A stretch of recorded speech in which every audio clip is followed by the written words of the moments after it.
일단 작품을 받았을 때 제일 먼저 생각하는 거는 예산 규모거든요. 그래서 그 예산 규모에 맞춰서 일단은 이 시나리오를 그 적은 어떤 예산 안에서 잘 구현할 수 있는 카메라가 무엇인지 일단 결정을 하고, 그다음에 그 카메라의 특성 혹은 그 시나리오에 맞는, 드라마에 맞는 그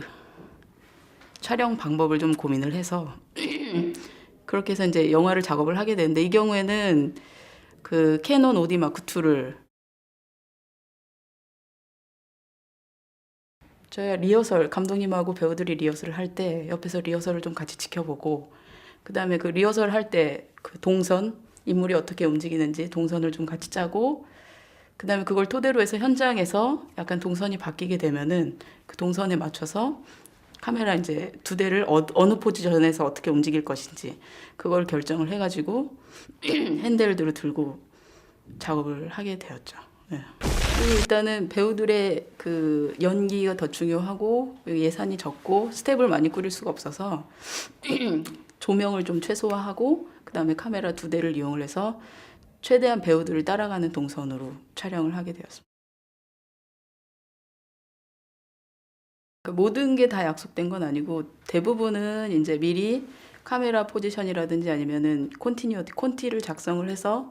작업을 한 씬들도 있고, 그다음에 이제 배우의 감정에 따라서 동선이 좀 변하거나 현장에서 배우가 또 요구하는 사항이 있으면은 그거에 따라서 현장에서 살짝 바꾸기도 하고, 그래서 두 가지를 병행해서.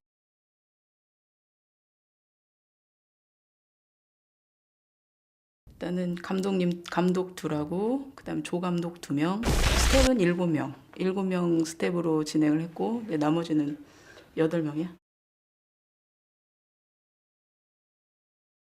일단 규모는 작지만 영화를 찍을 때 편집이라든지 촬영이라든지 이런 거는 좀 더 스펙타클하고 좀 빠른 스피드를 원했기 때문에 처음에 얘기했던 거는 본 얼티메이텀 뭐 이런 류의 영화를 좀 하고 싶다. 예산은 적지만 이런 얘기를 좀 했었고, 그다음에 이제 했던 거는 레슬러.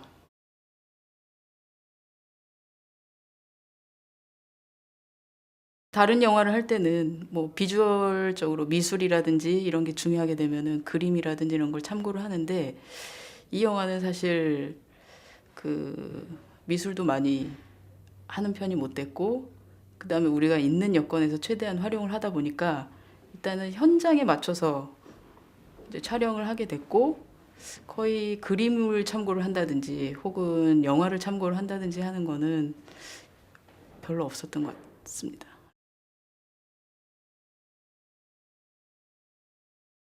일단 이 영화제가 있는지는 이 영화제 초청이 된 다음에 알았고, 그 와서 보니까 일단 촬영 감독 위주의 이 영화제가 좋다라는 생각을 일단 했거든요. 촬영 감독 입장에서 일단 워크샵도 많이 있고, 그다음에 다른 그 촬영 감독들의 촬영도 볼 수가 있는 기회가 되고, 그다음에 이제 촬영에 대해서 한 번쯤 지금까지 자기가 촬영했던 것들에 대해서 한 번쯤 다시 고민할 수 있는 기회가 됐던 것 같아서 좋다고 생각을 합니다.